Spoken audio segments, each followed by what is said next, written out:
Bonjour. Quel est l'intérêt de la médiation du cheval dans la thérapie pour les enfants avec autisme? Qu'apporte-t-elle? Eh bien, c'est ce que je vous propose de voir maintenant. Les propriétés thérapeutiques du cheval sont connues depuis l'Antiquité. Le cheval est un bon maître, non seulement pour le corps, mais aussi pour l'esprit et le cœur, disait Xénophon au 5e siècle avant Jésus-Christ.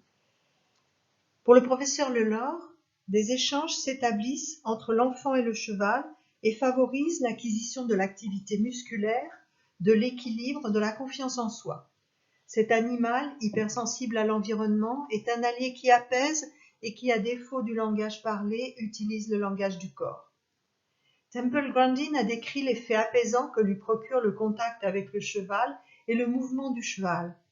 À l'université du Colorado, où elle est professeure en sciences animales, a été créé le Temple Grandin Equine Center, qui pratique la médiation équine sous sa forme activité et thérapie avec la médiation équine, en anglais EAAT, Equine Assisted Activities and Therapies. Ce centre a des missions de soins, d'éducation, de formation et de recherche. Actuellement, le cheval participe de plus en plus aux soins pour des personnes en difficulté. Il intervient en tant que médiateur. La médiation avec les équidés, c'est-à-dire les chevaux ou les poneys, parfois les ânes, est une approche complémentaire des thérapies classiques. Elle est actuellement en plein essor. En France, les termes utilisés pour les interventions thérapeutiques assistées du cheval sont variés. On parle d'équithérapie, d'hypothérapie, de thérapie avec le cheval, d'équitation thérapeutique, de psychothérapie assistée par l'équidé, etc. L'Institut français du cheval et de l'équitation, ainsi que le réseau Cheval et Diversité de la Fédération française d'équitation, utilisent le terme médiation équine. Il permet de clarifier les différentes pratiques en différenciant les thérapies avec la médiation des équidés réalisées par des thérapeutes, les activités avec la médiation des équidés effectuées par des professionnels non thérapeutes et l'équitation adaptée qui relève des professionnels de l'équitation formés à la médiation équine pour les personnes avec handicap. Il faut noter que l'approche thérapeutique avec la médiation des équidés n'a pas pour but l'apprentissage de l'équitation, mais uniquement le soin assisté du cheval. Pour les personnes avec autisme, l'objectif est de faire intervenir le cheval comme médiateur afin d'étendre à des situations sociales ordinaires les principes des thérapeutiques déjà utilisés pour développer la communication et l'adaptation sociale. La photo de gauche montre un enfant en situation de thérapie d'échange et de développement face à sa thérapeute. Cette thérapie a été développée au CHU de Tours par les professeurs Lelore et Barthélémy. Sur la photo de droite, c'est un enfant en thérapie avec le poney, avec sa thérapeute, selon les principes de cette thérapie d'échange et de développement. Dans le parcours de soins de l'enfant avec l'autisme, la thérapie avec la médiation équine se situe en complément des autres interventions thérapeutiques, éducatives, scolaires et sociales. Elle s'intègre dans un projet thérapeutique global avec un projet personnalisé pour chaque enfant. L'intérêt de la médiation équine est d'être une activité motivante en milieu ordinaire qui va permettre de favoriser l'inclusion sociale, d'exercer les systèmes d'adaptation, de régulation, de traitement des informations, de développer l'échange et la communication, de stimuler l'expression vocale et verbale et de faciliter la mise en œuvre des compétences. Les principes thérapeutiques sont inspirés de la thérapie d'échange et de développement. Premièrement, la tranquillité, l'environnement doit être adapté et calme, les séances se déroulent dans la sérénité. Deuxièmement, la disponibilité du thérapeute pour l'enfant, entière disponibilité. Troisièmement, la réciprocité, car l'objectif principal, c'est l'échange. Quatrièmement, la flexibilité qui va permettre d'exercer l'adaptation progressive au changement. La thérapie va s'appuyer sur la triade enfant, thérapeute, cheval. En ce qui concerne l'enfant, ses difficultés comme ses compétences doivent avoir été préalablement évaluées. Le thérapeute, lui, doit être tranquille, prévisible et étayant. En effet, son comportement et ses émotions retentissent sur le cheval comme sur l'enfant. Le thérapeute va s'adapter au comportement de l'enfant et à ses difficultés, mais aussi à ses compétences. Il encourage et félicite, respecte une progressivité dans la difficulté et fait varier en souplesse les activités et le cadre. Il invite l'enfant à échanger, à s'exprimer et l'aide à surmonter ses peurs. Le poney est préféré au cheval, car sa taille est plus adaptée et peut être choisie en fonction de celle de l'enfant. Il doit être gentil, calme et facile, évidemment bien éduqué. Les objectifs thérapeutiques sont nombreux et déterminés pour chaque enfant en fonction des secteurs à exercer, mais aussi des potentialités existantes et à développer. Ainsi, le thérapeute va solliciter l'attention, rechercher le contact par le regard, exercer l'orientation du regard et la poursuite oculaire, exercer toutes les modalités sensorielles, exercer l'imitation de gestes et l'utilisation de gestes à visée communicative, stimuler les échanges vocaux et verbaux, réguler le comportement, favoriser et encourager la stabilité. Le thérapeute va aussi encourager les initiatives, aider à planifier les actions, à résoudre des problèmes, à mettre en œuvre un moyen pour accéder à un but, à associer les informations. Il va faciliter le repérage dans le temps et l'espace, développer la conscience du corps, l'adaptation posturale, améliorer la confiance en soi et l'estime de soi, amener à l'apaisement, réassurer, encourager la réussite. Il va favoriser le partage des émotions et entraîner les capacités de tolérance et d'adaptation au changement. Les modalités sont établies sur la base d'un projet personnalisé, individualisé pour chaque enfant. Ce projet est intégré dans le programme thérapeutique global de l'enfant. Il est important que les parents soient associés. Ils seront informés des objectifs, des modalités des séances et des progrès de leur enfant. Des vidéos des séances de médiation équine peuvent leur être montrées. Les séances se déroulent en général dans un poney club, dans un environnement calme, apaisant et en toute sécurité, en petits groupes ou en individuel. Durant 1 heure environ, des activités variées sont réalisées.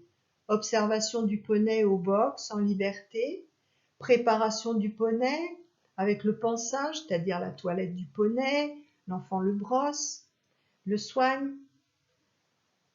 Ensuite, mise de la selle et du bridon ou du licol, conduite du poney à pied, et enfin, monte sur le poney en manège, qui est un endroit fermé et tranquille, ainsi que monte en extérieur, où l'environnement est plus riche en stimulation.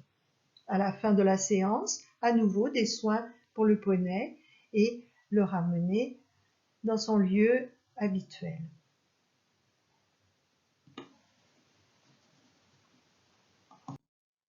Alors, quel est l'intérêt de la médiation avec les équidés pour des enfants avec des troubles du spectre autistique? Comment le contact avec le cheval peut-il améliorer leur comportement? Quels sont les bénéfices? Comment les évaluer? Comment les expliquer? Eh bien, depuis le début des années 2000, les études se développent et permettent d'apporter certaines réponses à ces questions et de valider cette pratique.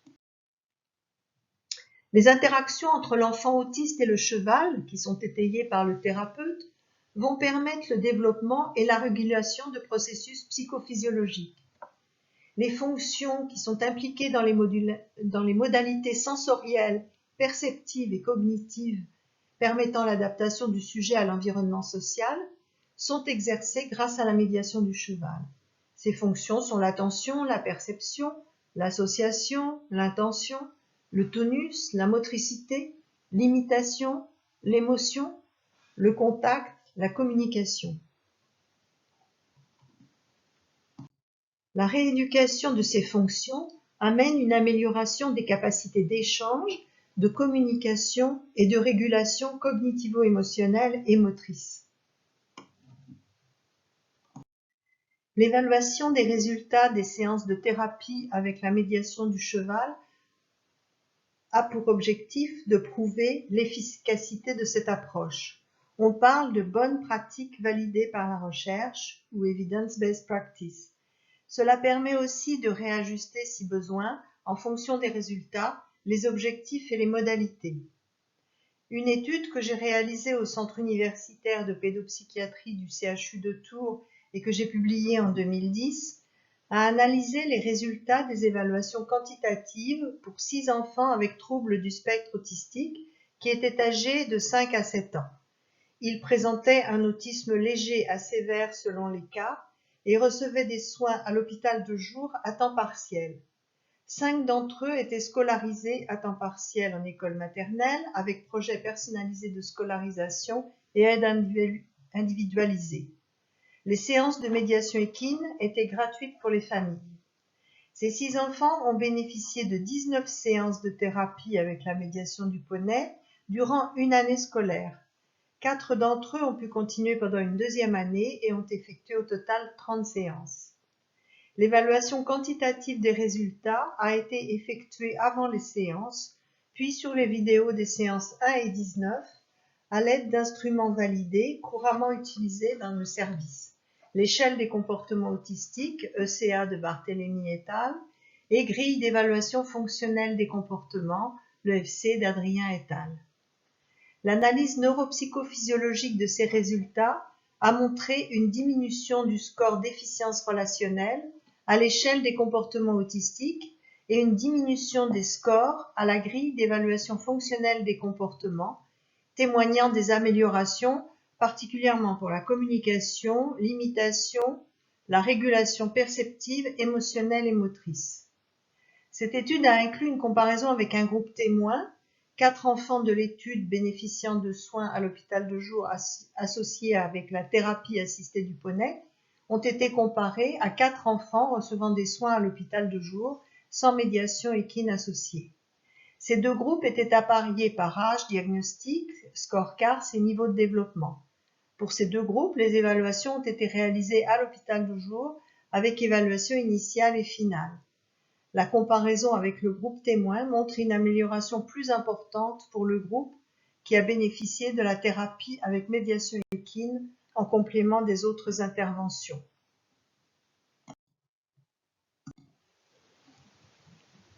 « 25 études scientifiques d'évaluation quantitative des résultats réalisés en France et à l'étranger entre 2009 et 2016 ont montré des résultats positifs avec une amélioration significative des symptômes ciblés.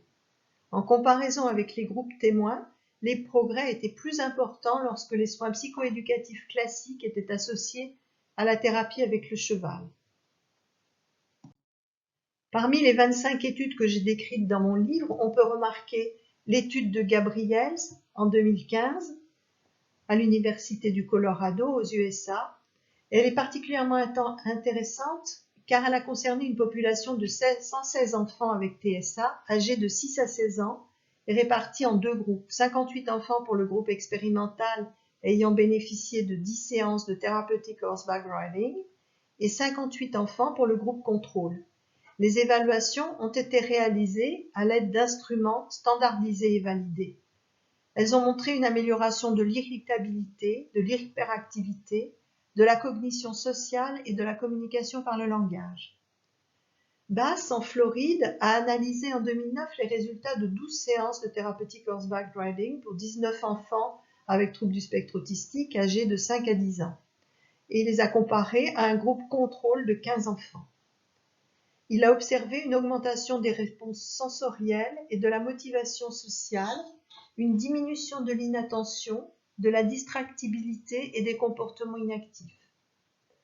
Borghi, lui en Italie, à Rome, a étudié en 2016 l'efficacité de 25 séances d'Equine Assisted Therapy sur l'amélioration du fonctionnement adaptatif et exécutif de 28 enfants présentant un autisme de bon niveau, âgés de 6 à 16 ans.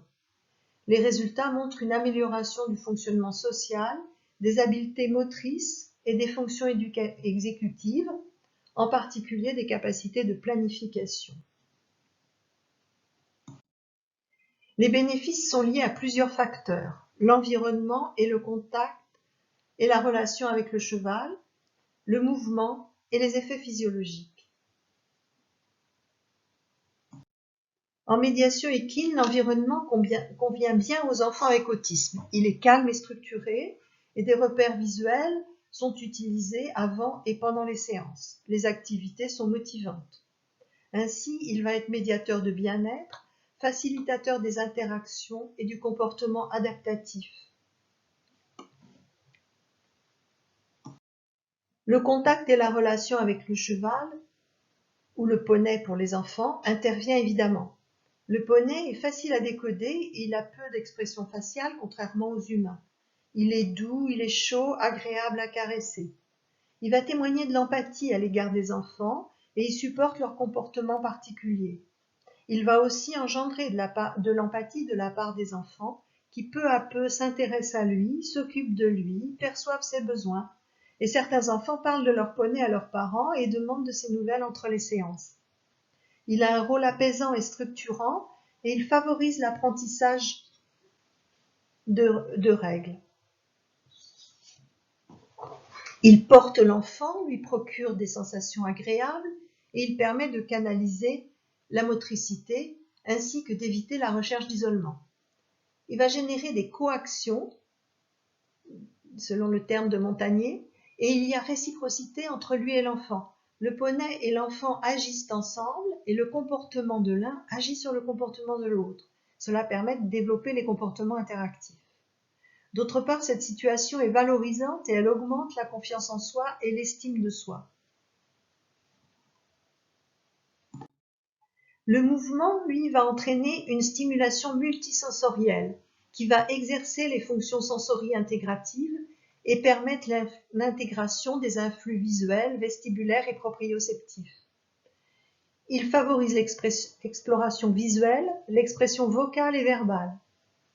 Il crée une expérience sensorimotrice de réciprocité, un mouvement-dialogue qui va être engrammé et constituer un prémisse de communication non verbale. De plus, le mouvement développe les stratégies adaptatives, entraîne une régulation du tonus et procure une sensation de relaxation. Le pas du cheval berce alors que le trot stimule. Les facteurs physiologiques en jeu dans les bénéfices observés grâce à la médiation du cheval sont encore mal connus. Toutefois, quelques études récentes permettent un début d'éclairage dans ce domaine. Pendry a étudié l'action de la médiation équine sur l'axe hypothalamo-hypophyso-surrénalien au travers des taux de cortisol salivaire. Les résultats montrent des taux plus bas de cette hormone de stress durant la journée chez les enfants du groupe expérimental bénéficiant de la médiation équine comparativement au groupe contrôle. Des effets cardiovasculaires sont décrits, diminution de la tension artérielle et de la fréquence cardiaque. Ces effets sont secondaires à la diminution de l'excitation du système nerveux sympathique en présence de l'animal. Spink pense que les mouvements du cheval, en stimulant le système nerveux central, entraînent la libération de neurotransmetteurs tels que les endorphines, ce qui explique les effets émotionnels et comportementaux avec la sensation de bien-être. L'activité physique en général, et donc en médiation équine, facilite la sécrétion de sérotonine, qui régule l'humeur et réduit l'irritabilité et l'impulsivité. D'autre part, il a été montré que l'ocytocine est libérée, entre autres, lors des contacts tactiles, comme ceux que l'enfant va avoir avec son poney. Certaines études indiquent que les enfants atteints d'autisme présentent des taux sanguins faibles d'ocytocine. Selon une étude menée par Hollander, les adultes présentant un trouble du spectre autistique traiteraient et retiendraient mieux les indices sociaux après avoir reçu des injections d'ocytocine. Les recherches suggèrent que l'ocytocine atténue les réactions de l'amygdale face aux situations sociales menaçantes.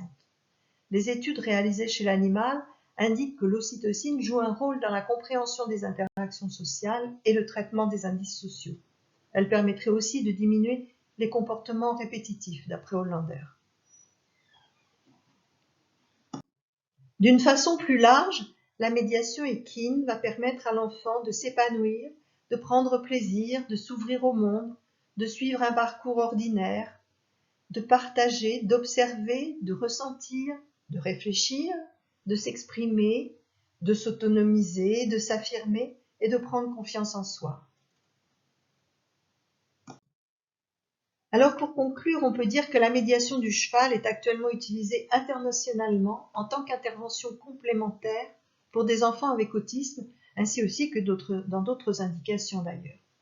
Elle permet d'exercer dans un milieu ordinaire les systèmes qui permettent l'adaptation de l'enfant autiste à son environnement social, et elle permet aussi d'exercer la relation et la communication, la régulation des fonctions intellectuelles, motrices et émotionnelles. Les initiatives se multiplient et de nombreux témoignages de personnes autistes ou de parents viennent confirmer les bénéfices apportés. La validité des résultats décrits dans les études scientifiques actuelles doit être consolidée, en particulier en France, où ces études sont rares et concernent principalement les enfants. Il serait utile, afin de confirmer les bénéfices de cette approche thérapeutique complémentaire, de réaliser des études prospectives avec la plus grande rigueur méthodologique possible, ce qui n'est pas toujours facile en recherche clinique. Il est nécessaire aussi d'évaluer la thérapie avec la médiation des équidés chez les adultes avec autisme. En France, des projets d'études émergent. L'Institut français du cheval et de l'équitation et le réseau Cheval et Diversité de la Fédération française d'équitation souhaitent développer la recherche dans le domaine de la médiation avec les équidés et soutiennent des projets, de même que la Fondation Adrienne et Pierre Sommer. Et je vous remercie de votre attention et de votre intérêt pour ce sujet.